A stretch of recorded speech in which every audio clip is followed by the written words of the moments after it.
Hey, welcome to the Original Brew Collective podcast. Thank you so much for tuning in. Thank you. Yeah, thank you. If this is your first time tuning in, each week what we do on these episodes is we review a different beer from a brewery. And sometimes they're the same brewery, but oftentimes we try to get ones from different breweries. And today we do have a different brewery. We haven't reviewed this one before. So what are we drinking today? I am quite excited about this one. This is Highland Park Brewing from LA area. From LA. Their location is Chinatown, so don't let their name fool you. They were actually, their first location was Highland Park, LA.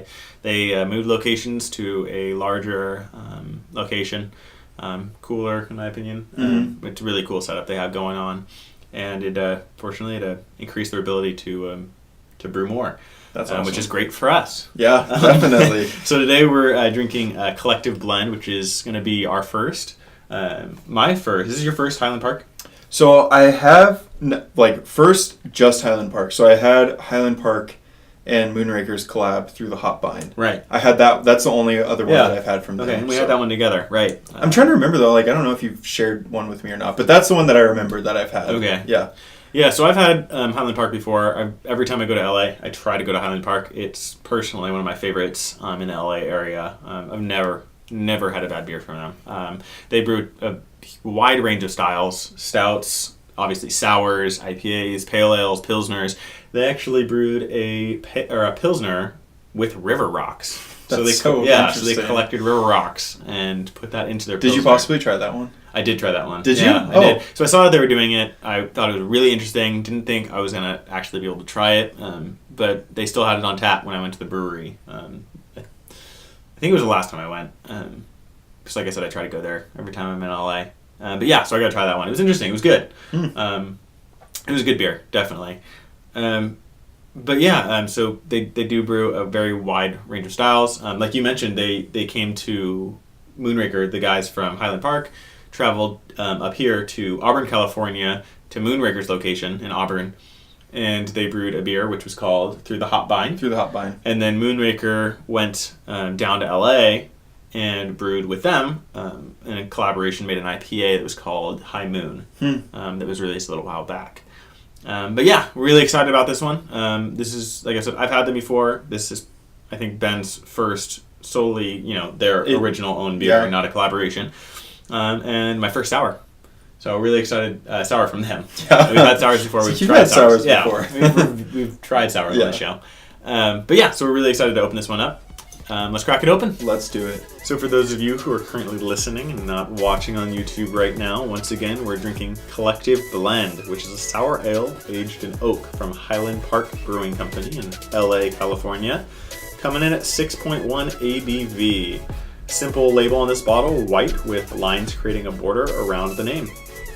Alright, so now that we have the beer poured into our Tekus, once again, this is Collective Blend from a Highland Park Brewing in LA, California, coming in at 6.1 ABV. So taking a look right off the bat, the color is a darker orange. I was going to say amber, like an ambery orange. Yeah, a little bit of a, I don't want to say burnt orange. Yeah, I think that's a good... Burnt orange? Okay, yeah.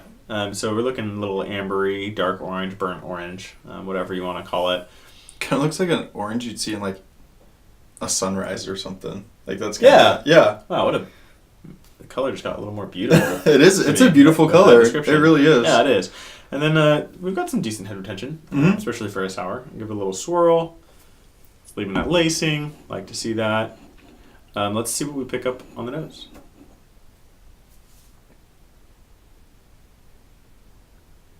I mean, you could, obviously it's a sour, you pick up on the sour, but maybe a little bit of grapefruit, a little bit of, for lack of a better term, funk. Yeah.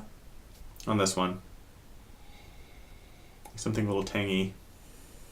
Yeah, tangy, that's a good way to describe it. And like you said, it is a sour, and you can definitely tell that this is going to be sour. Or at least that's what I would guess. I guess you never know. And not all sours, you can get, like, it smells on the nose, it's going to be really sour, but then on the palate, it's not as sour as you would have expected from what you got on the nose. Yeah, I mean, I am getting, like, that, like, tangy. Yeah. That's a good description of it. Let's see what we get on the palate.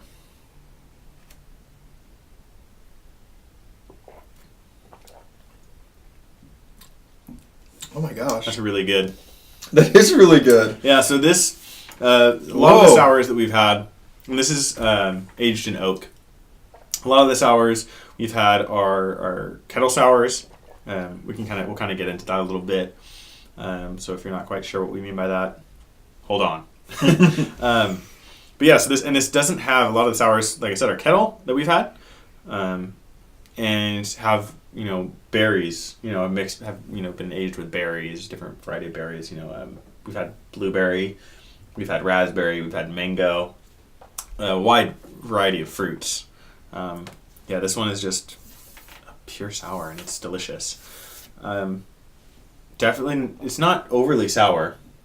It's not, and like I said, when putting it to the nose and like smelling it, it smells very sour, like it's gonna be, and then drinking it, a little bit of citrus. I'm like, yeah, it's like I will say like I'm pleasantly surprised that obviously it's like sour, but yeah, there is like this kind of like fruity like undertone to it that is kind of like making that sourness like dissipate. In a way. Yeah. In like a really good way. This is a really complex. There's a lot of depth to this beer. Yeah. It was a really good one. Just to be on topic, if you watched or listened like with us before, we do what we call brewery talk, and so every episode there is a new topic. This week we wanted to keep it on theme with what we're drinking. So the topic is sours. Sours over the last handful of years have been progressively gaining in popularity. I know when I had my first sour, I was like, "What the crap is this?" Like I was not into it, and that was my first sour. I think by the time I had the second sour, and it, lack of a better term, not all sours are created equal. I've had some sours I'm not the biggest fan of, and then I've had some like this one that are really good, and you could just taste the quality. So the topic. I don't want to get off on too much of a tangent, but the topic is sours. Well, because, I mean, just like going off that too, just really quick, I mean, I knew you guys, like you and our friends, you guys were getting into sours, and I was like not a fan at first. I was like, what? How is this? Why do you guys like this? But then, I mean, kind of just with like anything, I feel like alcohol related, the more you drink it, the more you start appreciating it. And so I've like really started liking sours, and just like the quality of this one, man, you can tell this is a great one. But I'm excited to hear about. I don't know anything like what you're going to share, so I'm excited to hear more about sours. More about it. I'll just give without going too in depth and getting into the complexity of what goes into a sour. What makes it sour is like the bacteria, and so there's two common bacteria used in sours: Pediococcus and lactobacillus, right? And then there's also, you hear, and I've already mentioned this, there's kettle sours and there's barrel-aged sours. So sours are actually some of the oldest beers ever. Back in the day, it was very common for beers to be sour. Before pasteurization and just sanitization and everything was more of a common practice, or there's enough knowledge on that stuff. So it was way more common for beers to be sour back in the day. So it's not like this is anything new. It's just, like I said, starting to gain a popularity now, with people really taking advantage of the ability to create a sour. And kettle sours and barrel-aged sours, one of the huge differences is the time it takes to make them. Kettle sour is a quicker version. The name kettle sour it's pretty self-explanatory versus barrel. So barrel-aged sour, it's like what you'd expect. It's aged in barrels. And then the kettle sour, when you walk into a brewery and you see those giant, like massive steel like canisters, a mash tun, that's what a kettle sour is made in. It's a quick process. They can make them in about 4 to 6 weeks. With barrel-aged sours, it can take a minimum of 6 months or more. You can do them for years. There's also a huge variety of styles that are considered sour. So like Gosas and Lambics. There's a bunch of different types that are classified as sour beers. It's just really interesting. So the lactobacillus is, like I mentioned, is one of them, and that is actually what makes yogurt a little bit sour. Oh, yeah. Okay. So that's a little fun fact. That is a fun fact. Yeah. And then, sorry, I'm having to reference my phone for the names on the pronunciation. Yeah, that's fair. Yeah, because when I was looking at these, I was like, I found out I was saying them wrong. Mm-hmm. And then Pediococcus is often found in Belgian beers. And one thing I thought was really interesting, and I hope I'm not like just spewing out a ton of information. And I think it's interesting. Yeah. For one thing that I thought was really interesting, specifically with Pediococcus, and when you're making like a barrel-aged beer with Pediococcus bacteria, about 3% alcohol is going to kill new Pediococcus. And so it's common practice to keep the ABV, the alcohol content, between 1% to 2%, to keep it really low. So a common practice would be to fill half a barrel with 1% to 2% beer, and let it start working, doing its magic, and then maybe 1 to 2 months, a couple months in, then they can add a higher gravity beer to it, so higher ABV, more alcohol in that, and then progress from there, so that you don't have such a low content or ABV beer in the end result. Because you don't want to kill that bacteria, or else you're going to ruin your sour. But I just thought that was really interesting. About the sour process is really interesting, and it's hard, especially with barrel age, to repeat the process in general, because they are really unique beers, and it's all about like letting the bacteria work. I thought that it would be interesting to look up the. We are drinking a sour ale, and so I said there's like lambics and other styles that are classified as still sour beers. But I was interested, since we're drinking a sour ale, what are the top rated sour ales on Untappd? And so I pulled that up. And so we are looking at, so some of these I've never heard of. Actually, I'm going to look at the top 5, and all of them I've never heard of. No. So the highest rated sour ale, because there are, if you were to go on Untappd, and I'm using Untappd, you can use, some people use Beer Advocate. I prefer Untappd most of the time. There are reasons that I like Beer Advocate, but let's not get into that. But on Untappd, you can filter by styles, and then like by the top rated. And so that's what I'm looking at right now for sour ales. The highest rated sour ale is R&D Sour Fruit by New Glarus Brewing Company, and it kind of breaks my heart a little bit because this beer is no longer being produced by the brewery. Oh man! And it's the highest rated sour ale on Untappd. That's crazy. Just spill some out for that beer.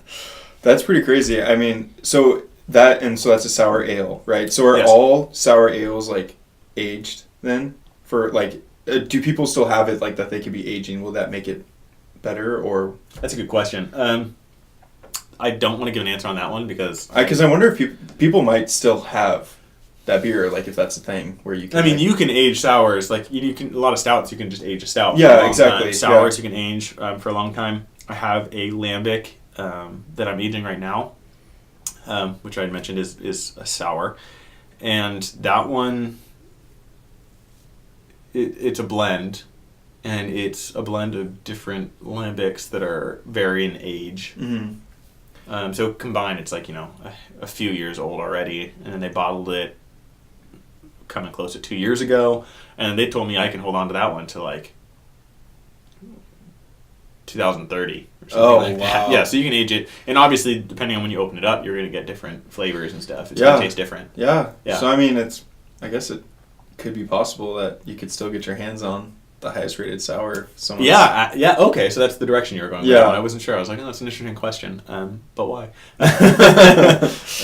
Yeah. No. I mean, I guess like I don't know when. Well, you were sad that they didn't brew it anymore, so I was trying to. I don't create know some when hope. they first brewed this and how many batches. If it was just like the one time they just like, well, let's do this, and it came out great, but like it's going to be difficult to reproduce, or what the issue was. That's but true. That it was added to Untappd in 2013. So it's possible there's still bottles out there that are still good that you might be able to find. I would be interested to look that up later. Actually, the second highest on Untappd is Red a Trial from Wicked Weed Brewing. Just to give some context, actually, that first R&D Sour Fruit from New Glarus Brewing Company, which was the number one, no longer in production, had a 4.57, which is a really, really high rating.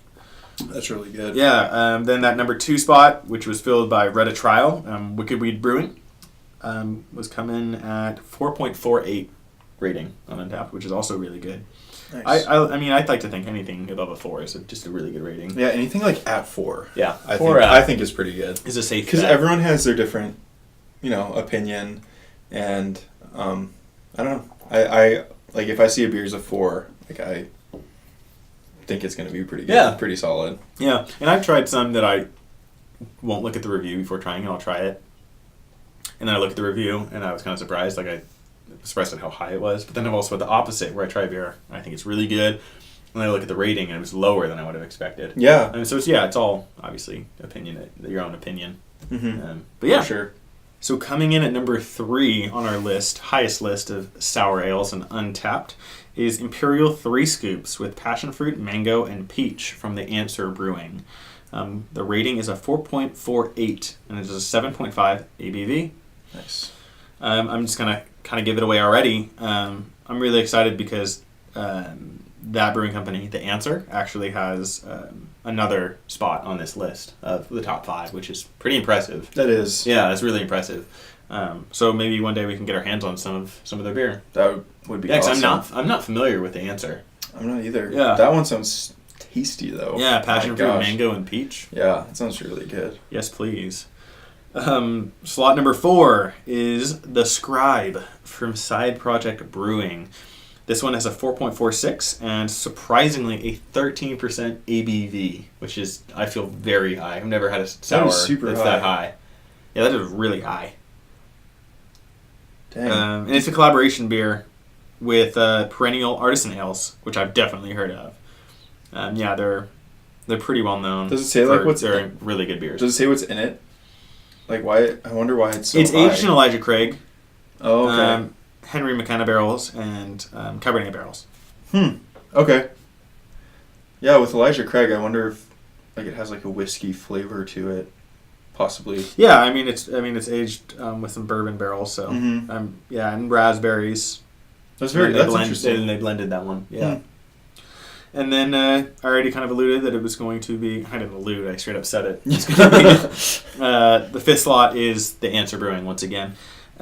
This one is a different variation. This is also called Triple 3 Scoops, but this one has passion fruit, lemonade, and mango. The rating is a 4.46, and it is 9% ABV. Wow, nice. Yeah. So yeah, I'm really interested in trying stuff from The Answer now. Yeah, passion fruit lemonade. 2 spots mango. on the highest rated sour ales on Untappd. Yeah, that's pretty impressive. We'll have to get our hands on some of that. Yeah. Yeah, I just thought that was interesting. Since we were drinking a sour ale, I wanted to take the time to look up what the highest rated was, and not only go into what the differences in sours, kettle versus barrel, and the bacteria, but kind of look at that. Yeah, because that interests me. I always want to get my hands on something that is that highly rated. So yeah, I definitely want to look into the Answer Brewing. Yeah, for sure. One thing I realized that I forgot to mention when I was discussing the difference between kettle and barrel, other than obviously brewed in that giant tank versus the barrel, is one key difference is I think I maybe mentioned the time it takes. You could brew a kettle sour in 4 to 6 weeks versus months for a barrel aged sour. But one of the reasons they're able to speed up the process, or one of the ways they're able to speed up the process for kettle, is they crank the wort, which is part of the brewing process. It's some of the liquid in the early stages of the brewing process, just to kind of put it simply. They have to keep it between 112 and 120 degrees Fahrenheit for 24 to 48 hours. So that's why it's really hard to brew, or more challenging to brew at home, like for home brewers to brew that would be really sour. Because I have my homebrew set up at home, and I can't imagine.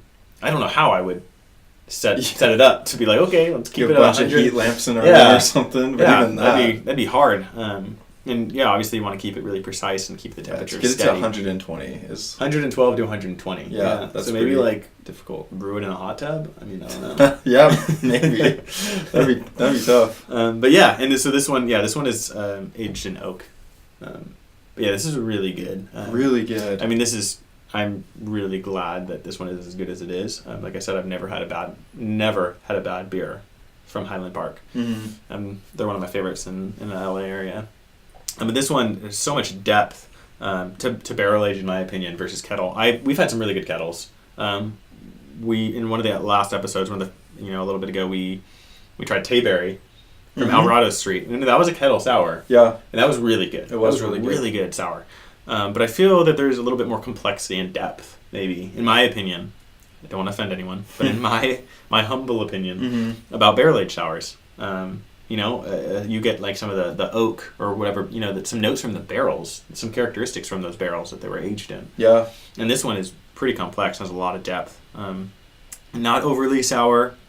I'm getting a little bit, maybe some grapefruit notes to it. It has some like natural fruity notes that are coming out. I think. Yeah, it does. I think I said like a little bit of funk before tanginess.